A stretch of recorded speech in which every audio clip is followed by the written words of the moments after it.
मी सीताफळाची लागवड केलेली आहे. 1400 ते 1600 सीताफळाची झाडं लावलेली आहेत मी. 2018 साली ही लागवड झालेली आहे माझी सीताफळाची. 2018 मध्ये. मग तुम्ही जे आणली होती रोप कुठून आणली होती मग नक्की? हे मी रोप आणले होते. काही रोप आणले मी राहुरीवरून आणि काही आणले मी बार्शीवरून. राहुरी तिकडे पुणे नगरच्या बाजूलची राहुरी. ते कृषी विद्यापीठाच्या बाजूलाच आमचे मित्र होते. त्यांच्याकडून आम्ही उंडे नर्सरी म्हणून एक आहे, त्यांच्याकडून आम्ही हे रोपं घेतले होते. ओके.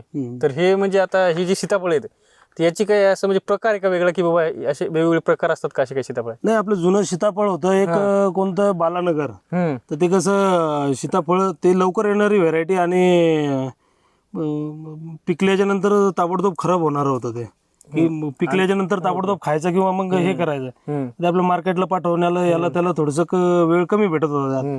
आता ही नवीन व्हेरायटी निघाली सुपर गोल्डन म्हणून. Super golden. हा, ही व्हेरायटी कशी आहे, थोडीशी 8-10 दिवस पिकल्याच्या नंतर 8 दिवस चालते, म्हणजे आपल्याला मार्केटला नेण्यासाठी सोयीस्कर जाते. कुठे नेता मार्केटला आता? ही मार्केटला आम्ही आता याच्या आधी आम्ही लोकल मार्केटलाच दिलं. स्थानिकच्या लोणार, मेहकर, रिसोड किंवा समजा अशा आजूबाजूच्याच व्यापाऱ्याला दिलं. पण आता मागच्या वर्षीपासून आम्ही हा माल मुंबईला देतो. डायरेक्ट तिथं मार्केटला नेऊन स्वतः विक्री करतो आम्ही.